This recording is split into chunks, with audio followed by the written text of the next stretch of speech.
ನಮಸ್ಕಾರ ಕರ್ನಾಟಕ. ನಾನು ನಿಮ್ಮ ಡಿಜಿಟಲ್ ಕನ್ನಡಿಗ. ಎಲ್ಲ ಅಮ್ಮಂದಿರಿಗೂ ಅಕ್ಕ ತಂಗಿಯರಿಗೂ ನನ್ನ ಈ ಹೊಸ ವಿಡಿಯೋಗೆ ಪ್ರೀತಿಯ ಸ್ವಾಗತ. ಇವತ್ತು ಮೇ 13ನೇ ತಾರೀಕು ಬುಧವಾರ. ಗೃಹಲಕ್ಷ್ಮಿಯರಿಗೆ ಬೆಳ್ಳಂಬೆಳಿಗ್ಗೆ ಒಂದು ಭರ್ಜರಿ ಸಿಹಿ ಸುದ್ದಿ ಬಂದಿದೆ.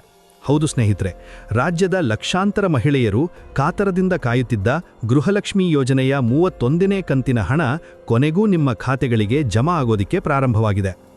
ಬಹಳಷ್ಟು ಮಂದಿ ಕಳೆದ ಕೆಲವು ದಿನಗಳಿಂದ ಸತತವಾಗಿ ಕೇಳ್ತಾ ಇದ್ರಿ, ಸರ್, ನಮಗೆ ಸರಿಯಾದ ರೀತಿಯಲ್ಲಿ ಹಣ ಬಿಡುಗಡೆ ಆಗ್ತಾ ಇಲ್ಲ, 29ನೇ ಕಂತಿನ ಹಣ ಬಂದಿಲ್ಲ, ಇನ್ನು ಕೆಲವರಿಗೆ 30ನೇ ಕಂತಿನ ಹಣ ಕೂಡ ಬಂದಿಲ್ಲ ಅಂತ.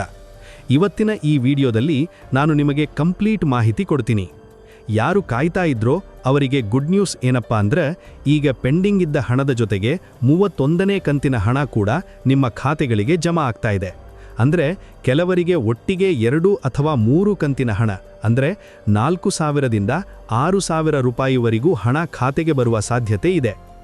ಈ ಒಂದು ಬೆಳವಣಿಗೆಗೆ ಮುಖ್ಯ ಕಾರಣ ಏನೆಂದರೆ, ಮೊನ್ನೆ ತಾನೇ ಮಹಿಳಾ ಮತ್ತು ಮಕ್ಕಳ ಕಲ್ಯಾಣ ಇಲಾಖೆಯ ಸಚಿವರಾದ ಲಕ್ಷ್ಮೀ ಹೆಬ್ಬಾಳ್ಕರ್ ಅವರು ಅಧಿಕಾರಿಗಳ ಜೊತೆ ಒಂದು ಪ್ರಮುಖ ಸಭೆ ನಡೆಸಿದ್ದಾರೆ. ಈ ಸಭೆಯಲ್ಲಿ ಯಾಕೆ ಹಣ ವಿಳಂಬವಾಗುತ್ತಿದೆ ಎನ್ನುವುದರ ಬಗ್ಗೆ ಸುದೀರ್ಘವಾಗಿ ಚರ್ಚೆ ಮಾಡಲಾಗಿದೆ. ಸರ್ಕಾರಕ್ಕೆ ಬಂದ ಮಾಹಿತಿಯ ಪ್ರಕಾರ, ಯಾರು ಗೃಹಲಕ್ಷ್ಮಿ ಯೋಜನೆಯ ಷರತ್ತುಗಳನ್ನು ಮೀರಿ ಹಣ ಪಡೆಯುತ್ತಿದ್ದಾರೋ, ಅಂದರೆ ಟ್ಯಾಕ್ಸ್ ಪೇ ಮಾಡುವವರು ಅಥವಾ GST ಪಾವತಿಸುವವರು ಇದ್ದಾರೋ ಅಂಥವರನ್ನು ಗುರುತಿಸುವ ಪ್ರಕ್ರಿಯೆ ನಡೆಯುತ್ತಿತ್ತು. ಇದೇ ಕಾರಣಕ್ಕೆ ಕಳೆದ 1 ತಿಂಗಳಿನಿಂದ ಹಣ ಬಿಡುಗಡೆಯಾಗುವುದು ಸ್ವಲ್ಪ ತಡವಾಗಿತ್ತು. ಈಗ ಆ ವೆರಿಫಿಕೇಷನ್ ಪ್ರಕ್ರಿಯೆ ಬಹುತೇಕ ಮುಗಿದಿದ್ದು, ಅರ್ಹ ಫಲಾನುಭವಿಗಳಿಗೆ ಪೆಂಡಿಂಗ್ ಹಣವನ್ನು ರಿಲೀಸ್ ಮಾಡಲು ಸರ್ಕಾರ ಆದೇಶ ನೀಡಿದೆ. ಈಗ ಯಾವ ಜಿಲ್ಲೆಗಳಿಗೆ ಇವತ್ತು ಹಣ ಬಿಡುಗಡೆಯಾಗುತ್ತಿದೆ ಎನ್ನುವ ಪಟ್ಟಿಯನ್ನು ನಾನು ನಿಮಗೆ ತಿಳಿಸ್ಕೊಡ್ತೀನಿ.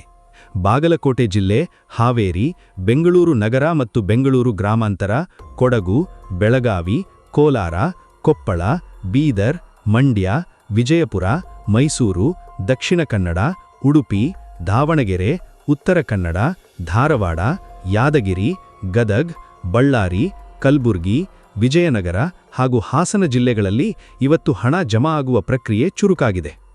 ಹಾಗಂತ ಬೇರೆ ಜಿಲ್ಲೆಯವರು ಆತಂಕ ಪಡುವ ಅಗತ್ಯ ಇಲ್ಲ.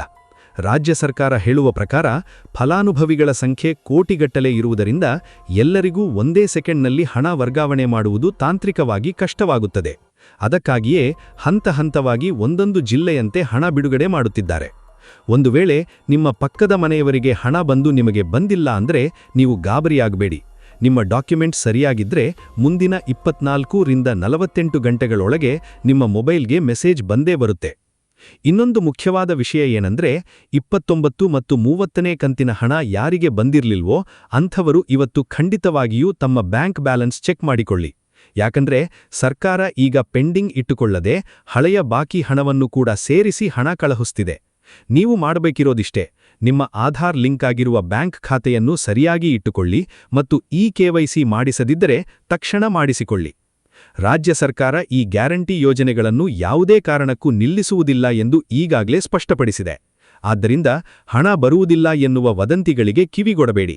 ಬಡವರ ಅಕೌಂಟ್ಗೆ ಹಣ ತಲುಪಿಸುವುದು ಸರ್ಕಾರದ ಜವಾಬ್ದಾರಿಯಾಗಿದೆ. ಕೊನೆಯದಾಗಿ, ನಿಮ್ಮ ಜಿಲ್ಲೆ ಯಾವುದು ಮತ್ತು ನಿಮಗೆ ಈವರೆಗೆ ಎಷ್ಟು ಕಂತಿನ ಹಣ ಬಂದಿದೆ ಅನ್ನೋದನ್ನ ತಪ್ಪದೇ ಕಾಮೆಂಟ್ ಮಾಡಿ ತಿಳಿಸಿ. ನೀವು ಕಾಮೆಂಟ್ ಮಾಡಿದ್ರೆ ಮಾತ್ರ ನನಗೆ ನಿಮ್ಮ ಜಿಲ್ಲೆಯ ಪರಿಸ್ಥಿತಿ ಏನು ಅಂತ ತಿಳಿಯುತ್ತೆ ಮತ್ತು ನಾನು ಮುಂದಿನ ವಿಡಿಯೋದಲ್ಲಿ ಅದಕ್ಕೆ ಪರಿಹಾರ ತಿಳಿಸಲು ಸಾಧ್ಯವಾಗುತ್ತೆ. ಈ ಮಾಹಿತಿ ನಿಮಗೆ ಇಷ್ಟವಾಗಿದ್ರೆ ದಯವಿಟ್ಟು ವಿಡಿಯೋಗೆ ಒಂದು ಲೈಕ್ ನೀಡಿ ಮತ್ತು ನಿಮ್ಮ ಗೆಳೆಯರೊಂದಿಗೆ, ಸಂಬಂಧಿಕರೊಂದಿಗೆ ಈ ಮಾಹಿತಿಯನ್ನು ಹಂಚಿಕೊಳ್ಳಿ. ನೀವಿನ್ನೂ ನಮ್ಮ ಡಿಜಿಟಲ್ ಕನ್ನಡಿಗ ಚಾನೆಲ್ಗೆ ಸಬ್ಸ್ಕ್ರೈಬ್ ಆಗಿಲ್ಲ ಅಂದ್ರೆ ಈಗಲೇ ಸಬ್ಸ್ಕ್ರೈಬ್ ಬಟನ್ ಒತ್ತಿ ಮತ್ತು ಬೆಲ್ ಐಕಾನ್ ಕ್ಲಿಕ್ ಮಾಡಿ. ಮುಂದಿನ ಎಲ್ಲಾ ಸರ್ಕಾರಿ ಯೋಜನೆಗಳ ಅಪ್ಡೇಟ್ಗಳನ್ನು ನಾನು ನಿಮಗೆ ಅತಿ ಬೇಗ ತಲುಪಿಸುತ್ತೇನೆ. ಧನ್ಯವಾದಗಳು.